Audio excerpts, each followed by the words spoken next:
Imaginez. Imaginez un monde où tout est consommation et où vous êtes le produit principal. Un monde qui n'a rien d'une dystopie futuriste, mais qui ressemble un peu trop au nôtre. Vous êtes là pour plaire.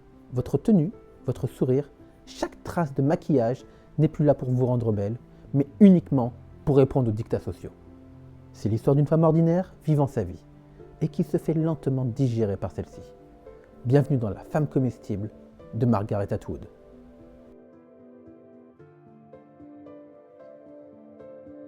Bonjour et bienvenue dans les lectures de Choubi.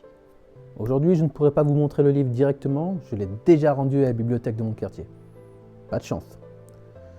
Mais j'essaierai quand même de vous montrer la couverture ici, par là, enfin, on verra. La femme comestible est le tout premier roman de Margaret Atwood, publié en 1969. Pour ceux qui ne la connaissent pas, dites-vous que c'est elle qui a écrit La Servante écarlate, adaptée en série sur Netflix. Sachez aussi qu'Atwood est une autrice engagée, mais pas que, c'est une visionnaire, une plume unique et une observatrice impitoyable des normes sociales de notre société. Bon, petit fun fact, elle a aussi écrit la préface de l'édition de luxe de Carrie de Stephen King. Et la couverture est tellement belle, je vais essayer de vous la mettre. C'est un petit clin d'œil, parce que d'une certaine manière, Carrie et la femme comestible parlent toutes deux de la façon dont la société façonne et dévore les femmes. Et si vous avez vu ma vidéo sur Carrie, vous savez parfaitement de quoi je parle. À la fin des années 60, Atwood n'a qu'une trentaine d'années. Écrivaine, poétesse, une femme brillante, féministe et surtout extrêmement lucide. Pensez-y, dès son premier roman, elle décortique la place, ou plutôt l'assignation de la place des femmes dans un monde de consommation.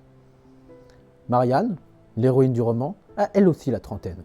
Son travail, faire du porte-à-porte pour interroger les gens sur leurs habitudes de consommation. Des sondages quoi.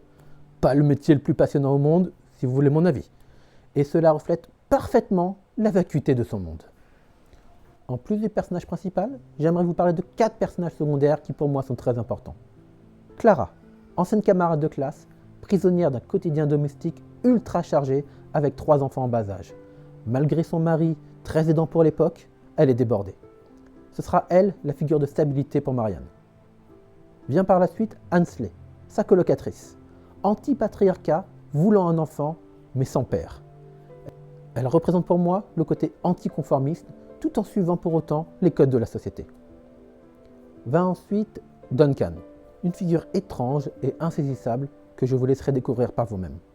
Enfin, Peter, le petit ami et bientôt fiancé, qui incarne en tout point le stéréotype même de l'homme sûr de lui, décidé à remettre Marianne dans le droit chemin par le mariage. Plus Marianne avancera dans sa vie, plus celle-ci s'effacera, plus elle disparaîtra. Et plus les aliments qu'elle peut avaler disparaissent aussi. La viande rouge, la viande tout court, le poisson, les légumes, tous deviennent petit à petit écœurants. Son corps dit ce que sa voix n'ose pas encore formuler. Marianne se fait digérer par la société avant même d'avoir eu le temps de vivre. Ce qui m'a le plus frappé dans ce roman, c'est de voir à quel point il n'a pas vieilli. C'en est presque effrayant. Aujourd'hui encore, mesdames, il vous faut être productive, apprêtée, maquillée, tout en restant naturelle, souriante et parfaite. Un mot de travers et vous voilà dans la case hystérique. La société continue encore de consommer les femmes symboliquement, même pas que, au travers des filtres sur les réseaux sociaux. Bon, histoire de conclure, voici la cuisine, la chambre à coucher et surtout, ne bougez pas trop, vous serez plus utile ainsi. Pour conclure, La femme comestible est pour moi un roman tout à fait actuel. Marianne est déroutante, parfois absurde, souvent elle nous met dans une situation inconfortable, mais c'est cet inconfort qui rend ce livre si nécessaire aujourd'hui. Atwood y montre quelque chose de très vrai, une société où l'inconformité mène au rejet, et où suivre trop docilement les codes nous transforme en simples produits. Alors, refuser d'être avalé devient un acte de survie.